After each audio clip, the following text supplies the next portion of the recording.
Our second presenter will be Coach Jerry Lott. The Wizard of the Roundhouse is what I call him. I'm sure he likes that name. He's coached girls basketball here at McNair Central for 40 years and has won district titles 7 times, 2 region titles, 7 sub-state appearances, 3 trips to the state tournament. Coach Lott has been named District Coach of the Year 12 times, and in 2004 and 5 was named TSSAA AF Bridges Coach of the Year.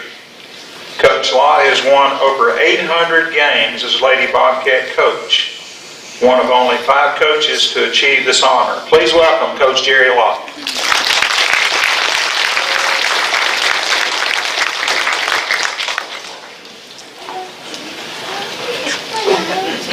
Thanks, Mike.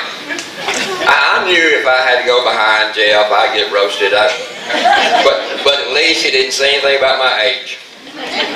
But I'm sure he will on the Bobcat page. I feel fortunate to have been asked to be a presenter in all 5 of the Hall of Fame banquets so far. And to me, the best thing about this is getting to see people that I haven't seen in 20 or 30 years sometimes. So it's good to see, and it's especially good to see this big of a crowd here tonight. And I'd like to congratulate all the nominees and also commend the Hall of Fame committee for their hard work in selecting these. And at this time, I'd like to recognize Coach Danny Day, along with his family, Gail, Adam and Meg, Alicia and Spencer, and their 5 grandkids. I saw all those kids running around here a while ago too. Of course, Coach Day, coached at McNair Central. He coached both his kids here when they played baseball and softball. Of course, he said that he was probably too hard on them, but the good thing about coaching kids is you get to spend more time with them. And I often tell people that's the only bad thing about coaching sometimes is you spend more time with other people's kids than you do your own sometimes. But I know he spends a lot of time with them. He also spends a lot of time with babysitting and running those grandkids around. So he's really a good family man too. He also, I know he also mows and bush hogs and takes care of the farm down there for Miss Nell. And as Chris Fleming, one of our ag teachers, used to say, he's a pretty good farm hand. And that's a pretty good compliment for a city boy from Memphis Frazier. So he does take care of a lot of things. And Danny still finds time to play golf with his buddies, Ricky Thompson and some of them. Which they only complain about it takes too long to play with Danny because they have to ride him up to the green every time he has to putt. But other than that, that's a good friendship there. Yeah, and you may not know that Danny also retired from the Tennessee Army National Guard. He had 27 years of service with the National Guard. So, he's not only had a long service here in the school system at McNair Central, but also, to our country too. And he also worked several years with Coke on the weekends. So, he really is a tireless worker. I don't know how you found time to do some of that. Danny started, I guess it's in the program, he started in 1981 here at McNair Central, and he helped me with freshman football. And somehow he overcame that little setback and was very successful here. He had the longest tenure as athletic director of 22 years. He coached every sport here, I think except for volleyball and soccer, but he also helped to start those 2 sports, as AD. Because I know I was a soccer coach, girls soccer coach, and he got us some goals built, got us a field down at the middle school, and put up posts and cable around the field, and spent a lot of time on that. And then he started volleyball. He had to get posts and everything set in the gym and the floor painted, and it just takes a lot of planning to start a new sport, a new program. And one of the biggest jobs he had, I know in his tenure, was dealing with the tornado in 1991, to rebuild the stadium and the field house and the baseball field. And Jeff York said, that he wore a lot of hats in his 42 years, in Mountaineer County school system. And he did a good job in, wearing all those hats. Some of his awards and accomplishments at Mountaineer Central, 2009, he was State Athletic Director of the Year for the Tennessee Interscholastic Athletic Association. 2006, he was TSSAA Boys State Golf Coach of the Year. He was Baseball District Coach of the Year 3 times. He was Softball District Coach twice. And his softball team played in the state tournament, I think, in 2004. He was also the tournament director for the Junior High County Basketball Tournament from 1991 to 2013. And I'm telling you, that's an almost impossible job to do, especially when you're trying to keep 10 junior high coaches happy for a week. So I know he spent a lot of time on that. But he always had everything organized and running smooth. He also coached basketball. He was a freshman girls coach for me a couple years, 2 or 3 years. He was freshman boys coach for Coach Horton. He was assistant varsity coach for me and for Coach Horton. And I know he was assistant coach when the girls played the state tournament one year and the boys did too. He was also the golf coach from 2001 to 2009. His girls teams won the district in 2005 for the first time in school history. They also won the district in 2007. His boys teams won the region in 2006 for the first time.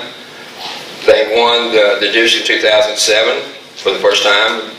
And they also won the region in 2007, the district in 2008, and the region in 2009.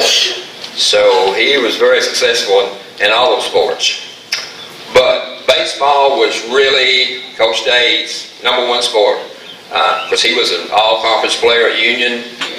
He took over our program after the legendary Bill Webb retired. Of course, now Danny couldn't tell stories like Bill Webb, but he could coach. He had over 200 wins in 14 years. He won the district 3 times, 84, 85, and 87. He won the independent tournament appeal 3 times. And I know for a fact, Jeff York would call all over the state to get some of the best teams around to play in that independent appeal tournament. He also won the Daily Corinthian tournament, and another legendary coach, John Smiley at Corinth, he had some of the best teams in Mississippi playing in that. So it was hard for us to win that tournament anyway. So it's my pleasure to nominate Coach Danny Dade to the Mountaineer Central Hall of Fame.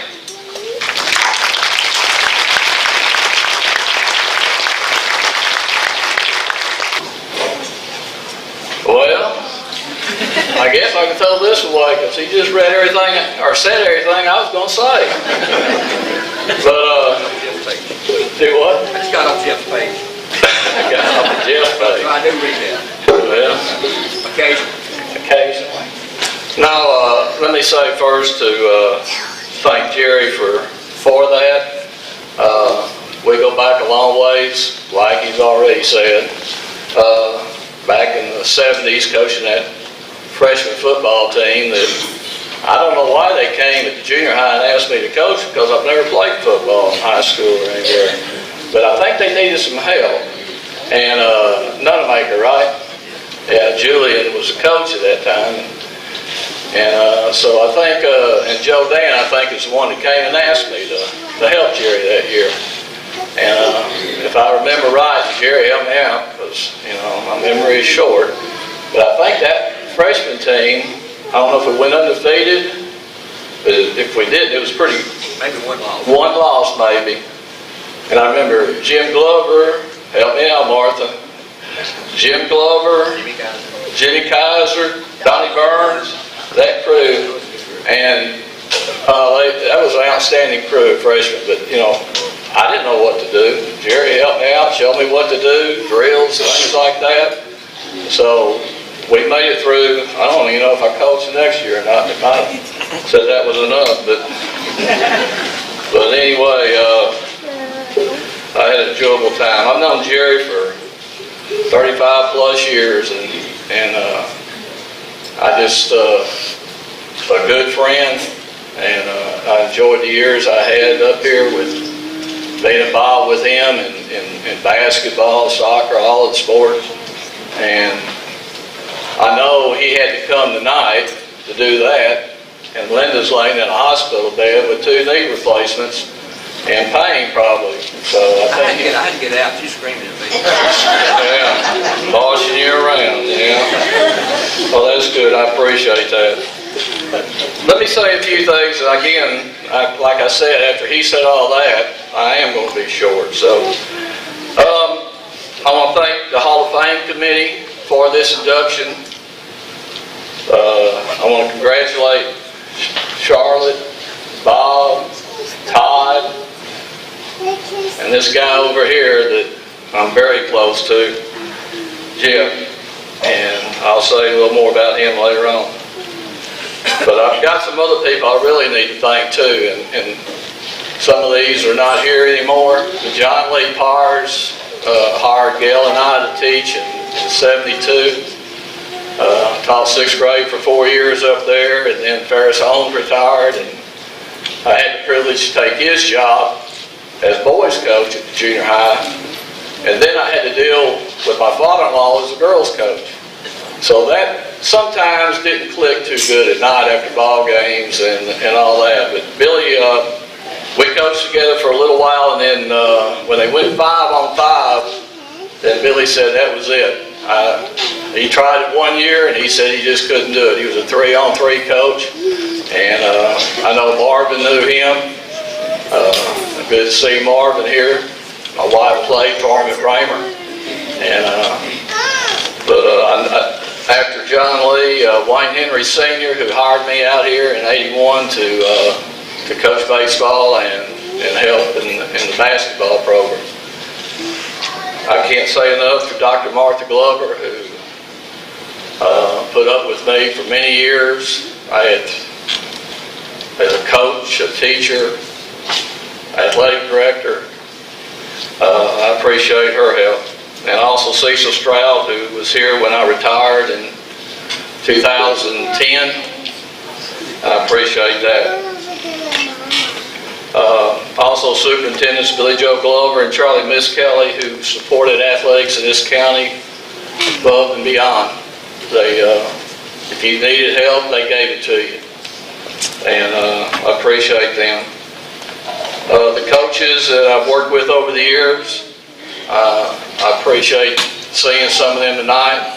Coach Browder I hadn't seen since he was here with the birth of his first grandchild.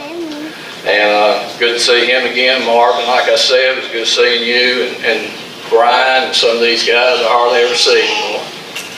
Tim over there, so appreciate seeing them. Especially I like to thank all the student athletes. I don't know how many you can say I've been involved with over all those years. Thousands, I guess we have, when you put the years in as we did. But I really appreciate what they did for the whole program here at Central. Another group I like to thank, because without this group, there's a lot of us coaches that we wouldn't have the things that in our programs that we needed because of the money situation. But if it wasn't for the booster clubs and the parents of those booster clubs that work so hard, donate their time and money to fund things, like I said, that we can't do up here because of the limited money, but go out and buy these things for these athletes. So I want to thank the many booster clubs and parents of those booster clubs. Like Jerry said, I want to thank Gail and Adam and Alicia, the rest of my family, but to Gail, Adam, and Alicia, who put up with a lot of long nights at home after ball games and supported me, because they knew that teaching, coaching are two things that I really wanted to do. And I appreciate that. And the rest of the families back there, Alicia, Spencer, Meg, Lindley, Addie, Russ, Maddie Beth, and Maylin.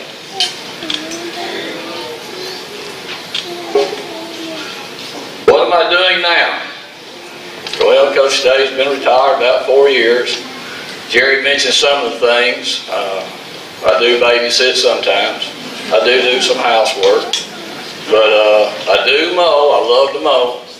Do some bush hogging. We still have horses, so we have to take care of those things down there with them.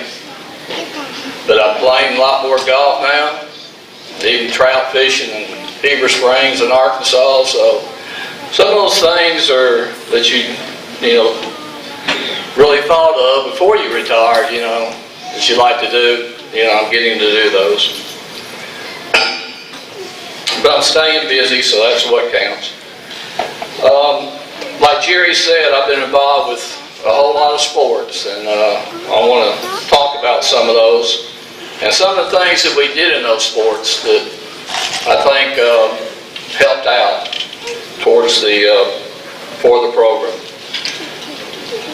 First sport, like Jerry mentioned, I was involved with basketball as a freshman coach, and then Coach Lott and Coach Horton's assistant coach, and I couldn't have worked for two outstanding coaches that showed me a lot more about the game of basketball than I really knew.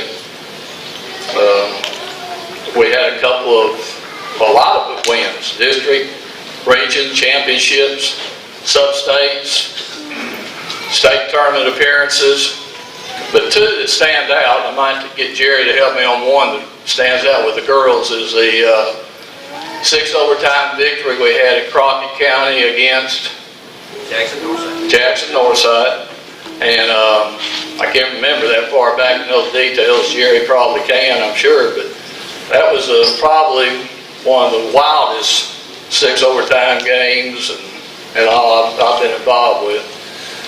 With Coach Horton, probably, I would say the game here, the sub-state game against Hume Fogg. We lost to them the previous year at Hume Fogg, and we came back here and beat them here. Richie was playing, so he knows about that. But that was probably the two biggest wins I was involved with that I can remember that was outstanding. Let me talk about golf a little bit. A sport I've been associated with, played all my life, till about 12, I guess I started. But I took over for Coach Powers, who was a golf coach, and like Jerry said, in 2001, I inherited some really good players back then. And the thing about a high school golfer is a lot of those kids don't need a high school coach. A lot of those kids are taking lessons from PGA professionals in Memphis or Ray Scott at Pickwick or in Jackson. And so I just sort of left them off to the side. The only thing I did with them was just teach some course management and things like that. The less experienced ones I worked with, and just try to help them out the best I could on that. But some of the things on course management, if you play golf, you know that we like to keep a good, correct scorecard. But one thing in high school, if you didn't keep a correct scorecard in those matches, you could be DQ'd pretty quick. And that's one of the last things we wanted, was one of our golfers to get DQ'd. We talked about the rules of golf, things like that. But I guess in 2006, the year that we were fortunate enough to send both girls and boys teams to the state, was probably the biggest year I had in golf. The girls finished good, but the boys finished third that year in the state. And the only thing about that is the two teams above us were private schools. We were the first or highest public school that year. So we were very pleased with that. One thing about parents of golfers I want to talk about is is, you know, I know the kids and players were nervous, but I don't think I've ever seen parents as nervous on a golf course. Now, some of you in here, I know your daughter or son play golf, or either me or Adam or Scott, and they stayed behind trees. They just rode ahead to where the player wouldn't see them. And but it's funny how, you know, you want to be relaxed out there and watch your kids play. And someone will tell you, I just said not even show up. But that's not what we wanted. We wanted them out there. But I enjoyed my time as golf coach. Still play it. Let me talk about softball for a few minutes. Bobby's here and Delise is here. And those two ladies started the softball program at McNairy Central, and we continued, and they continued that for years. I asked Delise what year that we tried or did build a softball field, and she couldn't remember, and I can't remember either, but it had to be in the early 90s. Coach Tig and I told her that I wanted to try to move that softball field. They've been playing at the Field Ballpark. They've been playing all over. Eastview, North Park, Little League, throwing bases down on the baseball field to play out there even. So we got together one day and we walked out to the baseball field on the other side of the outfield fence and looked at an area that I had looked at earlier, so where the band field is now. And we walked over and we just didn't think we could do anything with that area. And so I said, well, there's another area that's up at the end of the football field. And I don't know if you've ever seen a picture of the old school, but between the football field and the JC parking lot, the fence, where the practice football field and the softball field is now, was a wooded area. And we thought we could get enough room in there. And I talked to the football coaches too, to move the football practice field, which is the outfield of the baseball, they were using it, and clear that off and put us a field there. So after we looked at it, debated it for a while, then sure enough, we agreed that we'll do it. We got a lot of volunteer help. The gentleman that cut the trees, graded it all, volunteered his services. So after a year or so, we cleared it out, brought dirt in, got a guy from Memphis to come in who built fields in Memphis, leveled it all out for us, marked it off.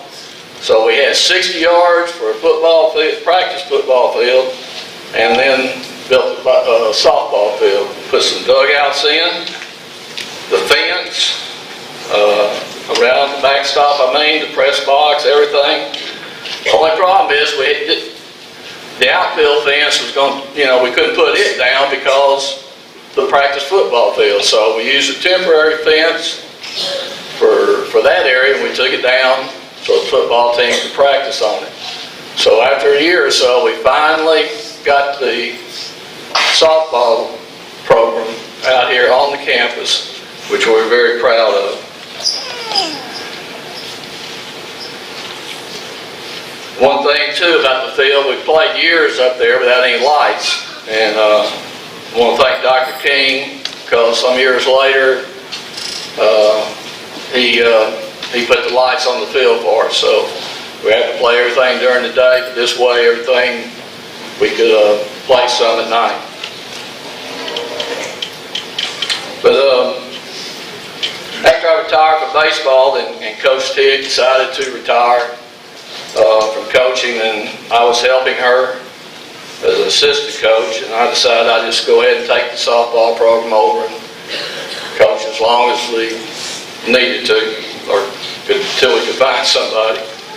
But I enjoyed the years of softball. I guess the two different things about softball was the pitching was totally different than, of course, a baseball pitcher, but also the slap hitting for the girls. And Coach Tig had helped on that. I learned a lot from her, being her assistant. And then I got Coach Surratt to come in and help me. And she played at Martin, coached at Martin. And with her help, then we learned a lot about that, or I did, more about the pitching and slap hitting.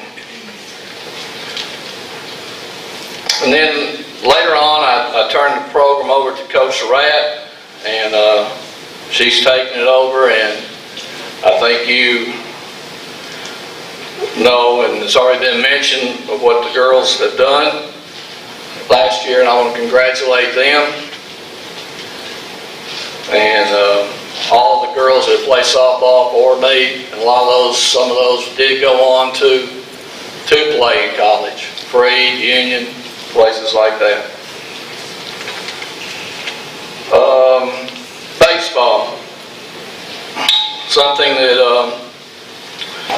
I grew up in Memphis and played it all my life just about, and was fortunate enough to go to college on a scholarship and get a job down here, like I said, but there's two things I want to talk about on baseball. Things that I thought we needed to do to improve the program. One was to improve our schedule. When I took over, we were playing only, first year or so, playing about 20 games. And I knew that we needed to play more. So I tried to play around 30 varsity games and some JV games, because the young ones are needed to play. The freshmen and sophomores more playing time. So improving the schedule was one.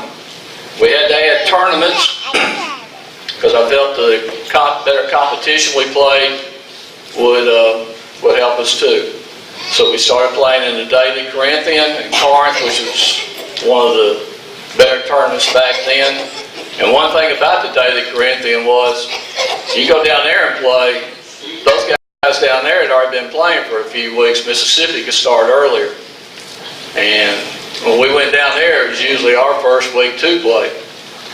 But we were fortunate to win that one time.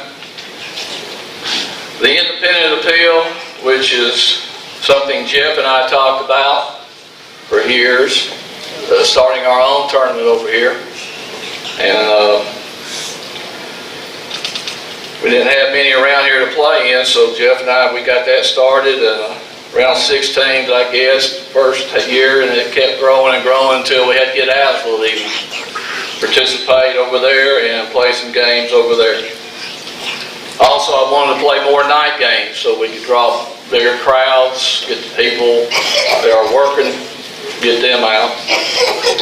Also, I wanted to improve our facilities. Like I said earlier, the football team, they had no other choice. They had to use the baseball outfield for their practice field, because we had no other place to practice or for them to practice up here. So I don't know how many of you remember what it looked like out there when the fence was up, when the school was built. But the baseball field down the left field line was 330. Then they shot all the way to center field to 445. And then cut back in smaller on the right-hand side. Of course, that gave the football team their practice area a lot more. They had no choice, like I said, because that's the only place to practice. But the outfield stayed pretty rough. Put a sprinkler system in later on. Booster Club helped on that. We had a dirt infield. I wanted to sod that. We sodded it, put a sprinkler system in. And after a few years, then I decided to move the fence in. And we moved it in from 330 down the line to 300 and 445 to 345. And like I said, right field stayed the same. So we've improved the looks of the ballpark. We put a blue wall out in center field. David Lawson from Raymer built that for us, put up a backstop, built new dugouts. And I don't know if this Do you remember? Yeah, I do. But Mike Smith built my house. So when it came time to put this, before he got into politics, I called Mike and he volunteered to come out and help us lay those blocks on that dugout. And it was bad. I mean, Mike laying them and me with a hole or something, mixing that concrete and having cramps in my arm, that was pretty rough. But I appreciate Mike doing that. Because I had to get rid of chain link fences at the dugout because we had all the girlfriends coming up talking to the players and all that. And that's why we went and did that. But I think the kids, the players bought into the facilities, improving the schedule and all that big time. But like associated with a lot of big wins, and I think the Daily Corinthian and Corinth, the Independent Appeal, especially the last time we won it was in '95, the year I retired. And but we had some tough losses too, but the toughest loss was in '91 in the spring. Jerry mentioned it, that the loss of that field out there. We practiced that afternoon until about 4. It started sprinkling, and I told the guys, I said, let's just go under the stadium and see if we can wait it out for a while. But after a few minutes, it wasn't getting any better. It wasn't slacking up, and I told them, I said, let's just go on home. Let's just call it a day. So, Todd, I don't know if you if you remember that day or not, but it was, I got the guys out there, thank gosh, and put the equipment up. Just got down here to the house, sat in the chair, and something didn't seem right outside. I looked out the window and I couldn't see anything by my house. And I knew we had a bad storm, but we found word. I don't know how we got word back to me and Gail, but Gail went to check on her mother downtown. She dropped me off out here because we had heard that a tornado had hit Selma and maybe at high school. So I came on out here. It was dark and all, but you could still barely see the field. And I knew something wasn't right. So walking around out there, I could see the baseball field tore up, the football stadium, pillars were laying on the track, the visiting bleachers were put across the road. The 2 big light poles out there like we got now, 2 of them were bent, and it was just devastating. But just a few minutes, everything that we worked so hard for over years to build out there for a baseball program was gone. And we had to do something, or I had to do something to finish the season out. And I checked around with some other schools to see if we could play our home games on their field. We just had so many conflicts with them and us, it just didn't happen. I'd already played John Smalley, I think earlier. He found out that Coach Smalley in Corinth, we communicated, and he invited us to come down there and play the rest of our home games down at City Park in Corinth. And I thank them for that down there, finishing that season. I feel really bad for the seniors who had to play everything on the road that year. But things were built back. The football stadium was built back first because they could get it ready for fall. And then they worked on the baseball field as they were working on the football field. But, in the fall, that following year, the baseball field was put back. I want to thank the many players that I have coached over those years in baseball. A lot of those went on to play college. Some decided they, I guess, were burned out and didn't want to go, just want to go get an education. But I really enjoyed those years as baseball coach. As far as the AD, I know I've been up here for a while, but as far as the AD, I couldn't, again, work for two finer administrators, Dr. Glover and Cecil Stroud on that. And there's so much to talk about on AD, we just don't have the time. But I do want to say that Coach Horton was a big help when I took over for him. I attended many conferences and picked up a lot of things at AD conferences and AD meetings that I brought back. Made a lot of good friends as athletic directors across the state. Very proud of that. The two things I'm proud of also, as mentioned by Jerry, was the adding volleyball and boys and girls soccer. Felt there was a need for another girls sport, so we added the volleyball, and then with the soccer came along too. Coach Lott's still coaching soccer. Nick Cook, I think, is the soccer coach this year in boys. My daughter-in-law is coaching volleyball out here, and I think adding those two sports did a lot for the program. Let me just take a minute or make a statement about this guy to my left right here.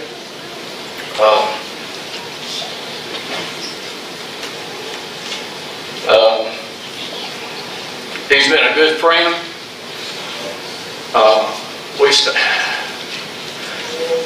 We stayed in contact for, just seems like every night of the week back in the 80s when I was coaching. We were on the phone.